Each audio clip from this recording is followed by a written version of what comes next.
Assalamualaikum warahmatullahi wabarakatuh. Waalaikumsalam warahmatullahi wabarakatuh.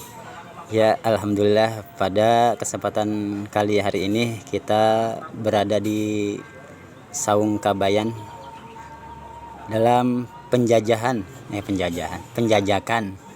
atau apa namanya kalau bahasa kita ya, Belajar murojaah, metode murojaah dengan disesuaikan keinginan orang tua, keinginan guru-guru, bahkan keinginan dari kepala sekolah, bahkan keinginan kita semua sebagai pengajar. Marilah kita simak bagaimana caranya apabila kita murojaah di dalam satu ruangan atau satu lapangan dari kelas 1 sampai kelas 6. Simak baik-baik agar kita bisa memahaminya. Bismillahirrahmanirrahim. Rabbi zidni ilma warzuqni fahma. Murojaah itu bisa Kenalin dulu dong nama saya itu. Mengulang-ulang. Namun sebelumnya ada peribahasa, tak kenal maka tak sayang.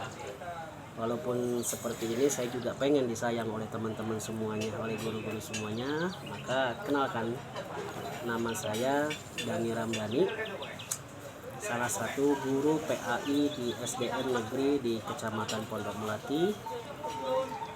Saat ini saya ingin memperkenalkan metode cara mengajar murojaah, karena metode itu sangat kaya. Metode itu kekayaan yang harus kita gali, yang harus kita kita up terus-terusan. Mengajarkan Iqra mudah, tetapi tatkala anak salah membaca dalam membaca Iqra, bagaimana cara membetulkan anak yang salah baca? Maka cara membetulkan itulah yang disebut dengan metode. Namun pada kali ini kita tidak akan membahas masalah metode pengajaran Iqra, tetapi metode murojaah. Seperti yang pernah saya bilang tadi, murojaah adalah bisa diartikan mengulang-ulang bacaan ataupun hafalan yang telah kita hafal. Sebenarnya mah murojaah itu bagi orang yang sudah hafal, tetapi tidak apa-apa. Untuk anak kelas SD, jadikanlah metode murojaah ini sebagai metode cara ataupun cara menghafal. Apabila situasinya adalah di outdoor ataupun di luar ruangan, semacam di lapangan sekolah, sedangkan siswa dari kelas 1 sampai kelas 6, maka metode murojaah yang harus kita pakai adalah metode murojaah bagaimana agar siswa menjadi senang, gemar, gembira, riang dalam menghafal Al-Quran. Kita harus mempunyai target.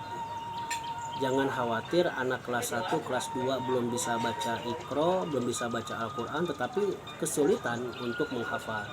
Karena anak-anak kelas 3, 2, terutama kelas 1 itu adalah momen golden egg ya. Golden egg itu ya momen emas gitu kan, momen emas.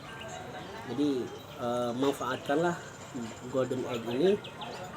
Anak-anak itu lebih mudah menghafal dibandingkan untuk mencerna, kecuali usia SMP, SMA mungkin mereka lebih gampang mencerna dibandingkan dengan menghafal. Maka manfaatkanlah usia kelas 1, 2, 3 sampai kelas 6 itu dengan metode menghafal.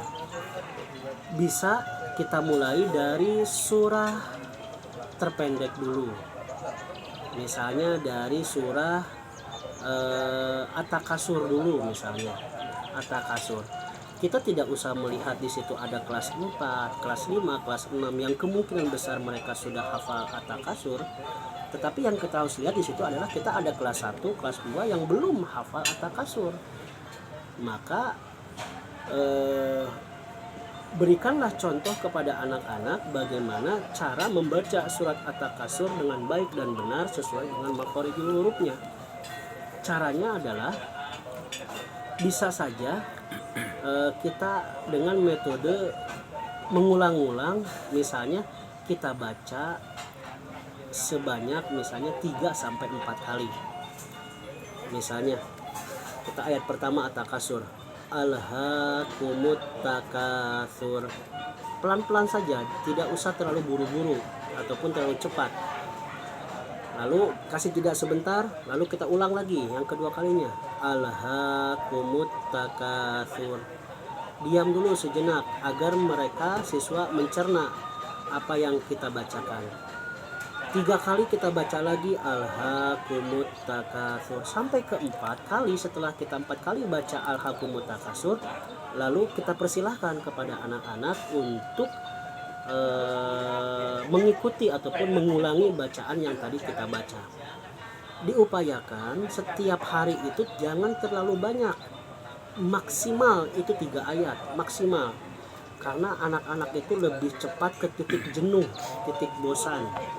Lebih cepat ke titik jenuh atau titik bosan, maka cukup 3 ayat saja. Kalau ayatnya itu pendek-pendek lah, cukup gitu kan. Maka pertemuan setelah hafal sudah. Pertemuan yang kedua ataupun hari yang kedua, sebelum ke materi yang baru, penambahan hafalan, kita ulang lagi 3 kali lagi. Kita ulang lagi 3 kali lagi, baru kita tambahkan materi yang baru. Dan seterusnya, insya Allah dengan seperti itu, maka siswa akan lebih cepat hafal dan mudah mencerna. Tetapi ingat, untuk guru juga carilah metode bacaan murotal yang mereka senangin, tetapi juga harus mudah juga untuk dipakai oleh siswa. Seperti metode yang tadi, yang pertama yang lalalala gitu kan, bisa kita pakai karena itu mudah dicerna untuk anak-anak juga. Demikian untuk gambaran metode awal tentang bagaimana cara murojaah di outdoor untuk kelas 1 sampai kelas 6. Terima kasih. Assalamualaikum. Waalaikumsalam warahmatullahi wabarakatuh. Oke, baiklah para dewan guru atau para santri atau para murid-murid, siswa-siswi dari kelas 1 sampai kelas 6, jangan lupa sebelum keluar di subbreak, subbreaker apa benar? Subbreak ya? Sasbreak lah ya. Jangan lupa subscribe-nya di YouTube-nya Aka Onin. Oke, jangan lupa ya YouTube-nya Aka Onin. Sekian, terima kasih, bersambung.